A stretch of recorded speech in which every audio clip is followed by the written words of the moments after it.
A Moroccan traveler named Ibn Battuta arrives at a Filipino kingdom called Tawalisi. What he sees shocks him. The most powerful leader isn't the king, it's his daughter, a warrior princess commanding an all-female cavalry, a woman who defeated every man who challenged her.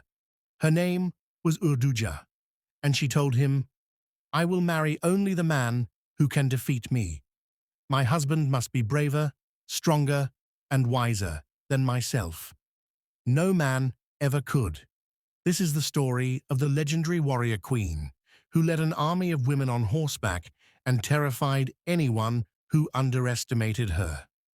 The all-female army Princess Urduja commanded the Kinalakihan, an elite cavalry unit composed entirely of women warriors.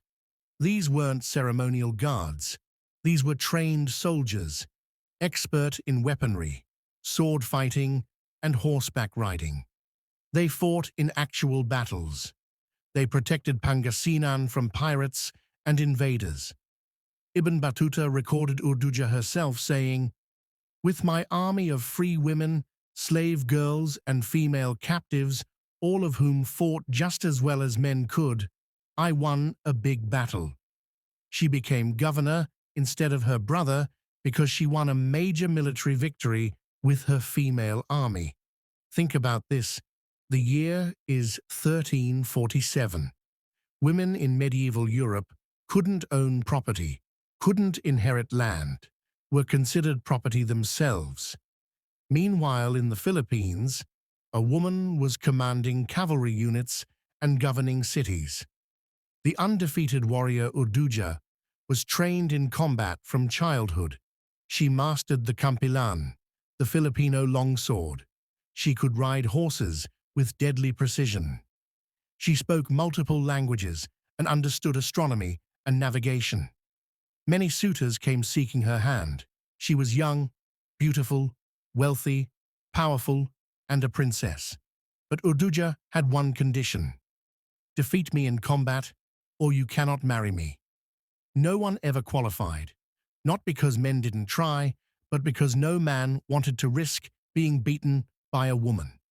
The shame was too great, so Princess Urduja remained unmarried her entire life and ruled her people with wisdom and strength.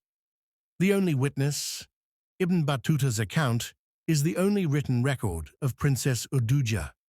He described meeting her in Tawalisi, a kingdom that rivaled Mongol China in power. She greeted him in Turkish. She wrote in Arabic characters. She sent him off with extraordinary gifts: 2 elephant loads of rice, 2 buffaloes, ships filled with ginger, pepper, lemons, and mangoes. Then he sailed 17 days from Tawalisi to China. His travel writings are considered reliable historical sources, but no other records mention Urduja. No Chinese documents, no Spanish records, no indigenous Filipino texts from that period. So the question remains, was she real or legend? The evidence. Scholars have debated this for 700 years. The evidence supporting her existence is compelling. The ancient Pangasinan words she allegedly used are authentic, archaic vocabulary.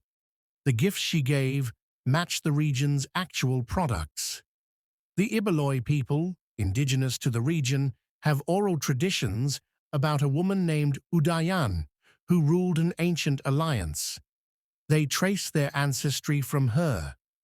Jose Rizal, the Philippines' national hero, believed she existed and calculated that Ibn Battuta's travel time matched Pangasinan's location. But here's what matters most: whether Urduja was one real person or a symbol of many powerful women, she represents a historical truth. Pre-colonial Philippine women had power. They led armies. They ruled kingdoms. They fought in battles. The Babaylan were warriors and priestesses. Women could own property, divorce husbands, and hold political office. Even if Urduja is a composite character, she reflects a reality that Spanish colonizers later tried to erase. The legacy. After Spanish colonization, Filipino women lost everything. Lost the right to divorce, lost property rights, lost political power, lost the ability to choose. Within a generation, the Philippines went from having women who led armies to women who couldn't speak in church. But the people of Pangasinan never forgot Urduja. Today, you'll find her everywhere. The governor's residence is called Urduja House. There's a statue at 100 Islands National Park, an animated film, a minor planet named after her. Women's martial arts organizations training modern Filipinas to be warriors, carrying on her legacy. Parents tell her story. Teachers present her as history. Artists paint her. And young Filipinas learn that their ancestors were warriors who led cavalry charges and defeated every challenger. So was Princess Urduja real? Maybe the better question is, does it matter? Because what we know is this: pre-colonial Filipino women had power. Whether Urduja was one specific woman or a symbol of many, her story is true in the way that matters most. She represents what was stolen and what can be reclaimed. 700 years later, she still terrifies patriarchy. Because every time someone tells her story, every time a young girl learns her ancestors were warriors, the message is clear. This is who you come from. Your grandmother's grandmother's grandmother wasn't waiting to be rescued. She was leading armies. Princess Urduja never found a man brave enough, strong enough, and wise enough to defeat her. But she found something better. She found immortality. Her name still echoes. Her story still inspires. Her challenge still stands. And no empire, no matter how powerful, could erase her. If this story moved you, share it. Drop a comment. What other pre-colonial Filipino leaders should I cover next? Subscribe for more stories about the warriors and leaders they tried to erase from history. Remember, your ancestors were legendary, and so are you.